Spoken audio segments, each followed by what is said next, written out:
Hello everyone, welcome back to my YouTube channel. আজকে যে ব্লগটা তোমাদের সাথে শেয়ার করব সেটা হচ্ছে একটা লুক নিয়ে এসেছি, যেটা আমি আমার উপরে মেকআপটা করেছিলাম, যেটা ফেসবুক লাইভে তোমাদের দেখাচ্ছিলাম।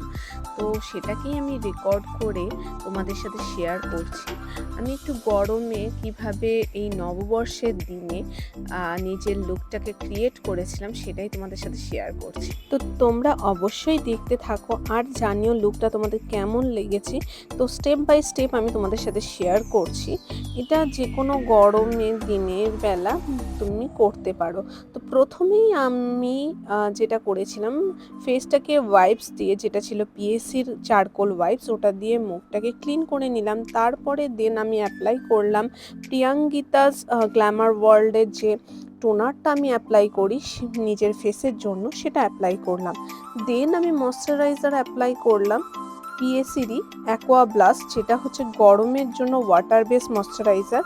তো সেটা অ্যাপ্লাই করছি, তোমরা দেখে নাও। যেহেতু পয়লা বৈশাখ গরমের সময় হয়, পুজো থাকে, বেরোনোর থাকে, খাওয়া দাওয়া, আলাদা প্রোগ্রাম সেট থাকে, সেহেতু আমি চেয়েছিলাম একটু গরমে কিভাবে মেকআপকে লং লাস্টিং করানো যায় সেই লুকটা নিয়েই তোমাদের কাছে আসা। তো সেটাই আমি এসেছি। আমি এখন যে প্রোডাক্টটা অ্যাপ্লাই করছি সেটা ছিল প্রাইমার, যেটা ছিল রিকোডের এস অফ বেস। তো এটা একটা ম্যাট প্রাইমার গরমের জন্য খুব ভালো একটা প্রাইমার। আর বলে রাখি, যতটা পারবে লাইট মেকআপ করার চেষ্টা করবে গরমের দিনে, দেখবে তোমাদের মেকআপ এমনি লং লাস্টিং করবে। আর যতটা পাতলা বেস দেওয়া যায় মেকআপটাও ফ্ললেস হয়।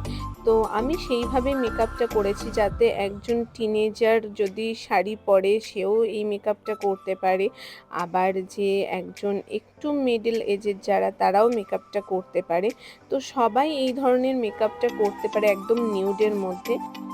আর আমরা সবাই জানি নিউড মেকআপ কিন্তু খুব ভালো একটা মেকআপ, সবার জন্য উপযুক্ত। পরের স্টেপটা হচ্ছে স্কিন কারেকশন করা। তো স্কিন কারেকশনের জন্য আমি ক্রায়োলনের ডার্মা প্যালেট থেকে একটা নিজের স্কিন টোনের চেয়ে ডার্ক শেড নিয়ে যে আমার ব্ল্যাক স্পট ও রেড স্পট এলাকা সেগুলোকে আমি কারেকশন করে ফেললাম।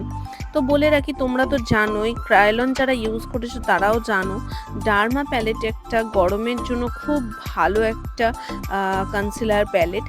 তারপরে আমি ফাউন্ডেশন অ্যাপ্লাই করছি পিএসির স্পটলাইট ফাউন্ডেশন থেকে। দুটো শেড নিয়ে নিজের স্কিন টোন তৈরি করে আমি অ্যাপ্লাই করছি। যেহেতু মেকআপটা ডে লাইটের জন্য, সেহেতু আমি খুব লাইট বেস দিচ্ছি। শুধু লাইট বেস দিচ্ছি তা নয়, আমি স্কিন থেকে এক টোনই লাইট করেছিলাম, বেশি লাইট করিনি, কারণ বেশি লাইট মেকআপ আমারও পছন্দ না।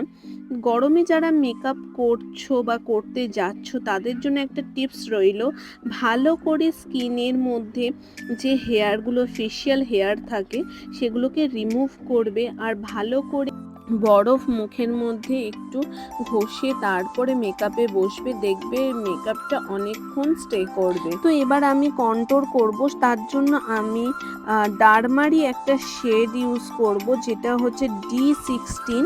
এটা কন্ট্রোর শেড, এটা খুব ভালো একটা কন্ট্রোর শেড। তো আমি লাইটভাবে ক্রিম কন্ট্রোরটা কমপ্লিট করে নিলাম।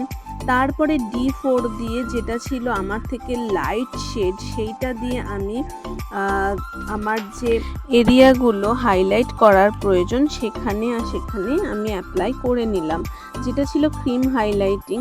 তারপরে বিউটি ব্লেন্ডার দিয়ে ভালো করে ব্লেন্ড করে নিলাম। দেন তারপরে স্টেপে গেলাম, যেটা ছিল পাউডার সেটিং। পাউডার সেট করতে করতে তোমাদের সাথে একটা কথা শেয়ার করে দিই, যেটা হচ্ছে আমার basic to advance makeup course, যেটা মে মাস থেকে শুরু হচ্ছে। এটা হচ্ছে আমার ক্লাসের 7th ব্যাচ। তো তোমরা যদি আমার ব্যাচ জয়েন করতে চাও তাহলে ইমিডিয়েট কন্ট্যাক্ট করার জন্য আমি নিচে ডেসক্রিপশানে আমার ফেসবুক পেজের লিংক দিয়ে দেব, সেখানে ডিএম করতে পারো।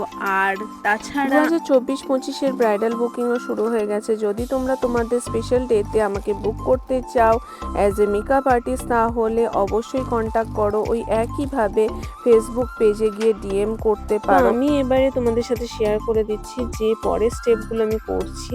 যেটা প্রথমে করলাম হচ্ছে মেকআপ স্টুডিওর প্যালেট থেকে পাউডার কন্ট্রোল, তারপরে আমি একটা মেবলিনের ব্লাশার অ্যাপ্লাই করে নিলাম। এটা আগে ছিল, এখন বন্ধ হয়ে গেছে। এটা আমার খুব পছন্দের একটা ব্লাশার, যেটা হচ্ছে একটু শিমার শেডের মধ্যে আসে। তারপরে আমি করছি হচ্ছে আইব্রোটা একটু সেট, যেটা তোমরা সবাই জানো আমার আইব্রো খুবই পাতলা, তো ওটাকে আমাকে সেট করতেই লাগে সবসময়।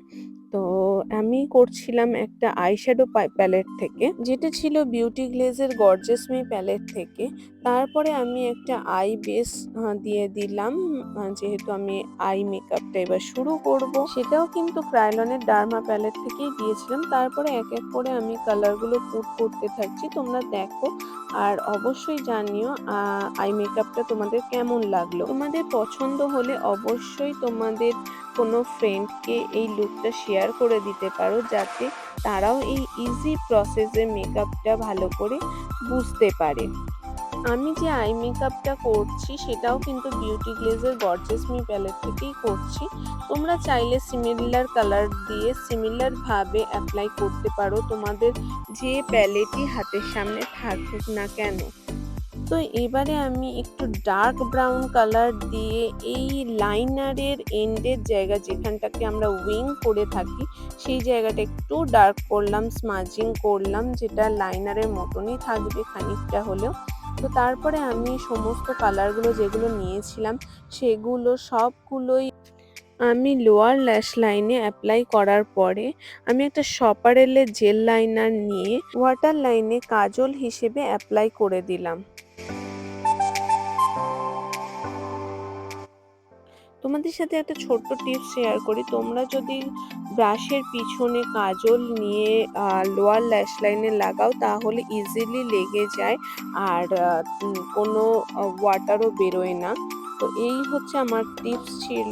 তারপরে এই যে ব্ল্যাক কালারটা, যেটা হচ্ছে মরফি জেমস চার্লস প্যালেট থেকে জেড ব্ল্যাক কালার নিয়ে আমি ভালো করে মোটা করে এই কাজলটাকে স্মাচ করে দিলাম। আমি কিন্তু এখানে লাইনার করিনি, আমি কাজলটাই মোটা করেছি। তারপরে আমি আইল্যাশ কার্লার দিয়ে আমার অরিজিনাল ল্যাশকে একটু কার্ল করে একটু মাস্কারা লাগিয়ে নিলাম, যেটা ছিল মেবলিনেরই মাস্কারা। এটা খুব ভালো মাস্কারা, অনেকক্ষণ স্টে করে, ওয়াটারপ্রুফ।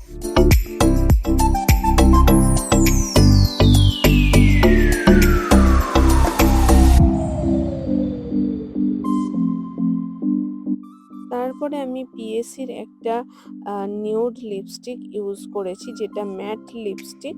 তো তোমরা চাইলে কমেন্টে জানতে পারো এর শেডটা কি ছিল। কালারটা অত্যন্ত ভালো একটা কালার। তারপরে আমি এইভাবে আমার ফলস ল্যাশটা লাগিয়ে নিলাম। তারপরে আমি টু ফেস্টের একটা হাইলাইটার ব্যবহার করলাম। আমার যেহেতু অয়েলি স্কিন, সেহেতু আমি খুব চাঙ্কি হাইলাইটার পছন্দও করি না, আর আমার স্কিনের সাথে যায়ও না। তারপরে আমি পিএসসির একটা মাইক্রো ফিক্সার দিয়ে মেকআপটাকে সেট করে নিলাম। এই হচ্ছে আমার ফাইনাল লুক। কেমন লাগলো অবশ্যই জানিও। আজকের জন্য টাটা।